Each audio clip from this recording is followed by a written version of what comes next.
Hello, it's Philip Taylor speaking. I'm from Richmond Green Chambers in London. And I'm looking at a book from Edward Elgar Publications Limited. We've reviewed a lot of books from Edward Elgar. They're all of a very high quality and they're very much part of the academic research area of legal activity. These are the books we review in any event. This one is called Emissions Trading Design, a critical overview, and it's been written by Stefan E. Weishaar, and it's part of the New Horizons Environmental and Energy Law. It's part of that little group of books that Edward Elgar have published. It's the book here. That's the back page. You can see there's a lot of detail on that. That's the spine itself. You've got, of course, in just under 250 pages, a very detailed index, which is at the back. Then as you run through it, you do have a certain amount of paragraph numbering, which is very useful in the various chapters, and of course you have a lot of footnotes. What you do have at the back of it is in fact very detailed referencing, which is absolutely fundamental if of course you're doing anything on the academic side. This is the front part of it there. Do always read some of the comments which come into something like this. By the way, do look at the abbreviations as well. This is a complex area of law. There are tables of cases you can see there, and then it goes straight in. There isn't a preface, but you go straight into an introduction. Relevance of emissions trading. And of course the issue itself is a very controversial one in some people's views. Anyway, let's have a little look at what we say about it.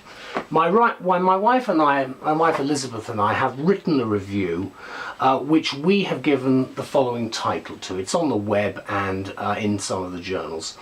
Emissions Trading to Reduce Greenhouse Gases. A new treatise from Elgar's New Horizons in Environmental and Energy Law series. And that's what it is. So let's look into it in a bit more detail. At first glance, the title of this book might seem either confusing or incomprehensible to all but environmentalists or environmental lawyers.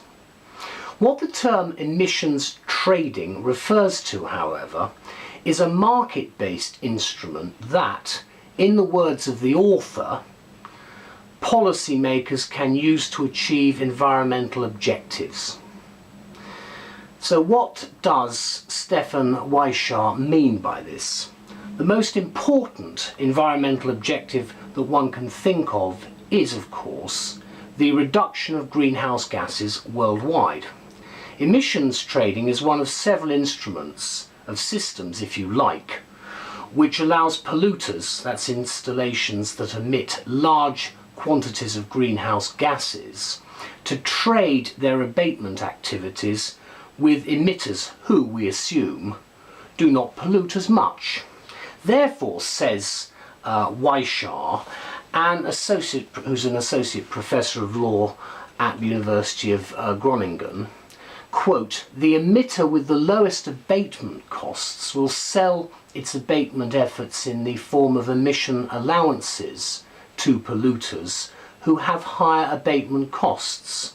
It is a cost-effective means of reducing emissions." So you can see where we're coming from with the title, which is a little bit of a European type of title, Emissions Trading Design. But I think you're following the general drift of what he's up to. Since the concept of emissions trading was first proposed back in 1968, a long time ago, by a North American scientist, a considerable number of initiatives have been launched worldwide aimed at implementing such systems effectively, all or most of which are detailed in the book. Now, of course, we get to the Kyoto Protocol, which is probably one of the best known examples, although not embraced by the United States, as we know. Nonetheless, it was the United States SO2 trading system which, to a large extent, inspired the European Emissions Trading Scheme, that's called the EU ETS.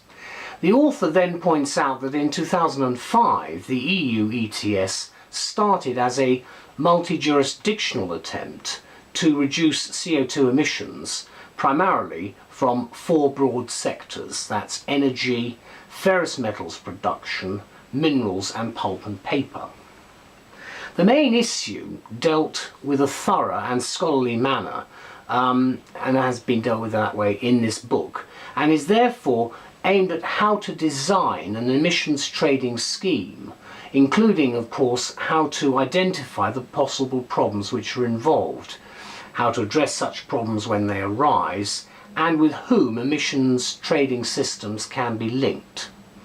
Inevitably, the advantages and disadvantages of emissions trading are carefully considered throughout the learned text, as are other key considerations such as design variance and the consequent variety of choice faced by policymakers in deciding which system to implement.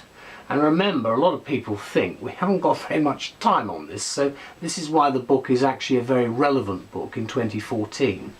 Speaking of which, policymakers in the relevant government bodies will undoubtedly consider this book essential reading, as will environmental lawyers, of course, as well as technical consultants advising in the field. And there is actually quite a lot of technical stuff here for those who are not particularly familiar with the subject matter. With its meticulous footnoting, which I've shown you throughout, not to mention the detailed bibliography of over 20 pages, that links in quite nicely, of course, at the back to the footnotes themselves. This book certainly emerges as a superb research tool for those seeking to enhance their understanding of this important environmental topic. It's part of Edward Elgar's highly regarded New Horizons in Environmental and Energy Law series, which is to be commended, and the book was published at the beginning of 2014. We'd like to thank everybody concerned who's been involved in this, because it's an important contribution to the continuing debate. Just to refresh your memory, this is the book itself. There's a quote on the back, so you see there's quite an international element to this. The quote is from Spain.